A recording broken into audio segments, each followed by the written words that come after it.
Please pray with me. Kumbaya, my Lord. You can join me. Kumbaya. Kumbaya, my Lord. Kumbaya. Kumbaya, my Lord. Kumbaya. Oh Lord, Kumbaya. Someone's crying, Lord, Kumbaya. Someone's crying, Lord, Kumbaya. Someone's crying, Lord, Kumbaya. Oh Lord, Kumbaya. Someone's singing, Lord, Kumbaya.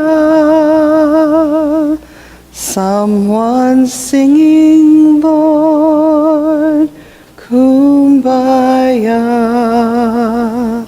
Someone's singing, Lord, Kumbaya. Oh Lord, Kumbaya.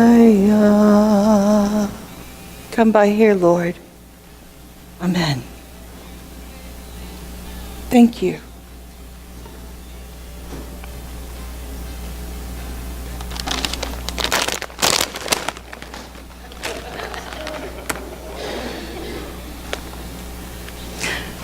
I don't know if they still have the same ad line that they did when I was a kid, but I was programmed that when I saw this package, it would be, I bet you can't eat,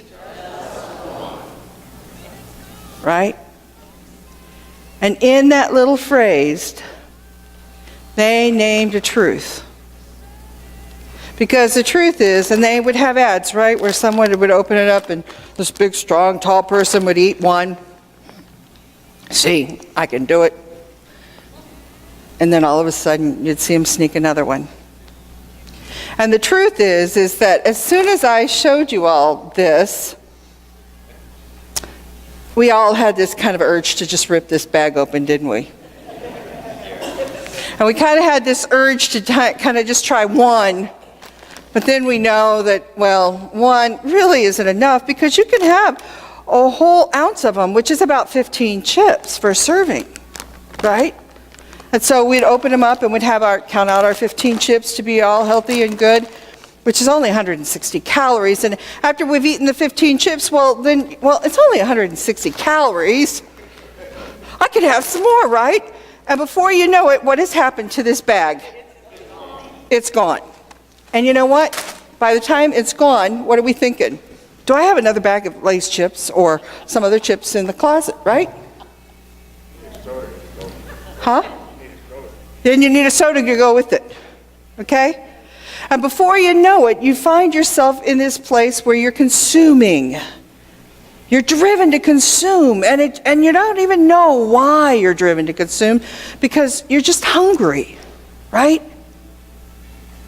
And the thing is what I think the text today talks about is something about the rich man who was hungry. And he didn't know what he was really hungry for. I don't know about you, but sometimes I eat stuff because I'm hungry, but I don't really know what I'm hungry for. You know, if I'm feeling sad, I have this need for chocolate. I don't know what it is. Of course, you don't have that problem, right? And it's not really that I'm hungry for chocolate, is it? I'm hungry for something else. I'm hungry for love, or I'm hungry for acceptance, or I'm hungry for forgiveness, or I'm hungry for comfort or community. There's something about us that is hungry.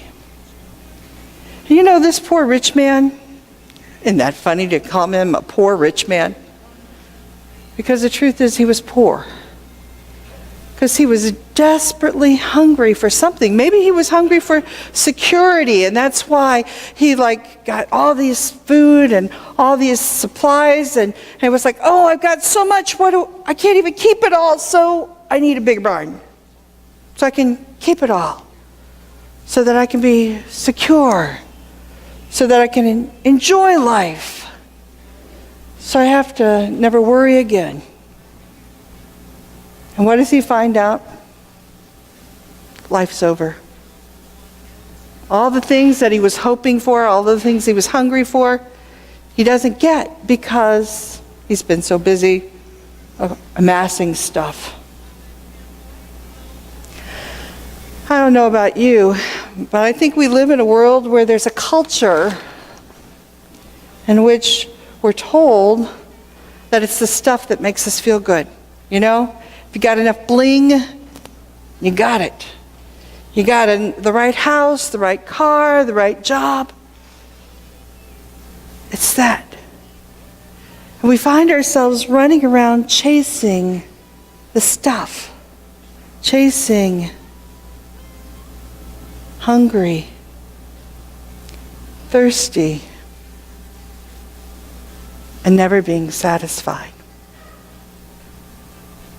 And that's the sad part about our gospel lesson today, is that this hungry man never found his heart satisfied. He chased and chased and chased, and it was never filled. The Psalms for this week was Psalms 107. And some of the verses of the Psalms talks about the people of Israel, and it says that some wandered in desert waste, finding no way to an inhabited town. Hungry and thirsty, their soul fainted within them.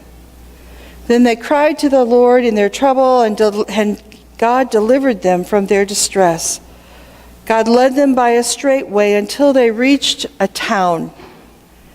Let them thank God for God's steadfast love, for God's wonderful work to humankind.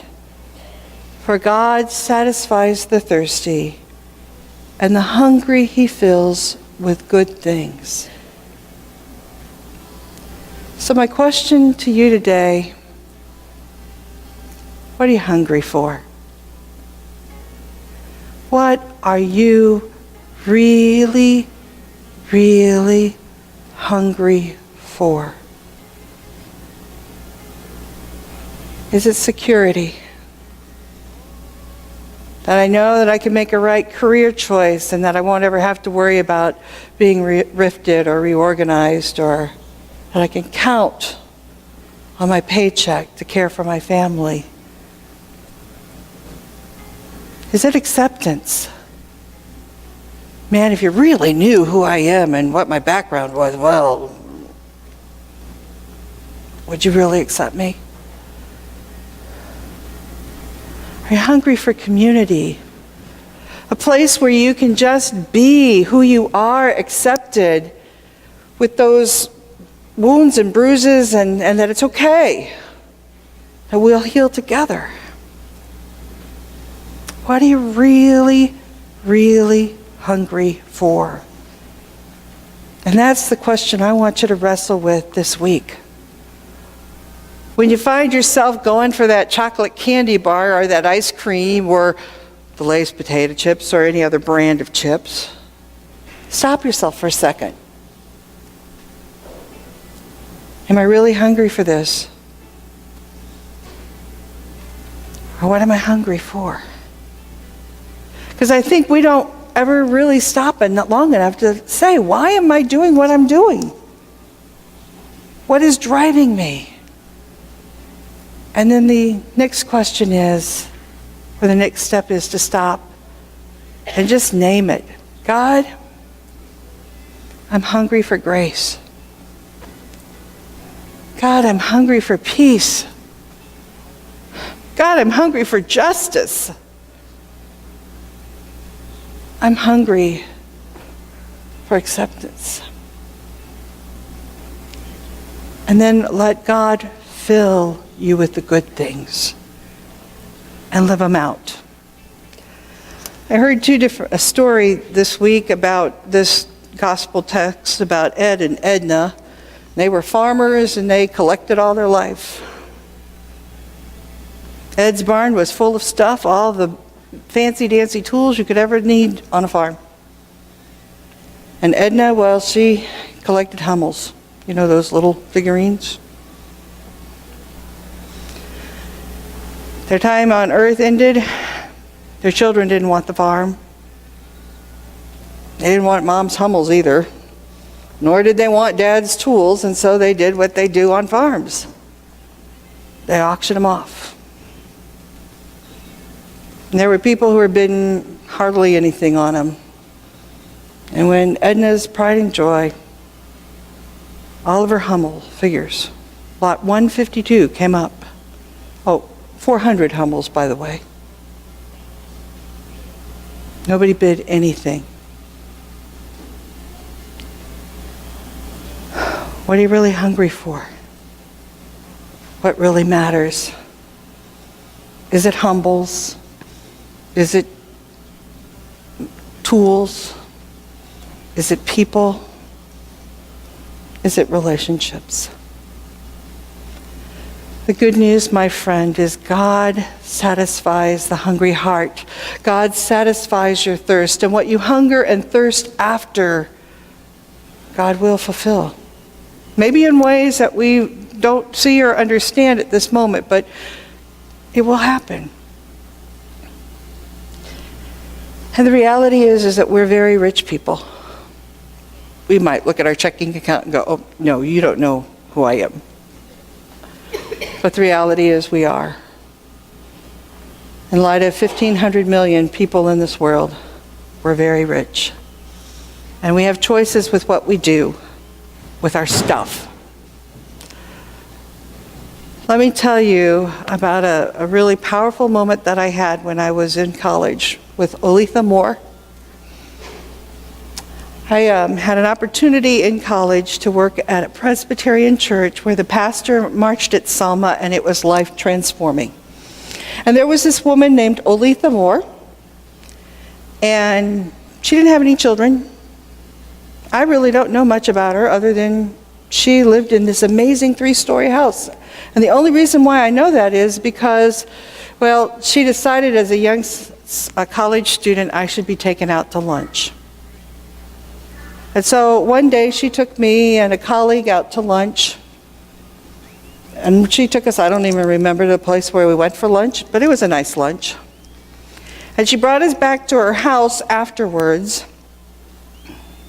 And I remember looking at it, and it was like one of those big old houses in the town that I went to school at, you know, like 3-story big, beautiful, you know, pillars in the front and big yard. And I mean, it looked like a mansion to me. And I'm like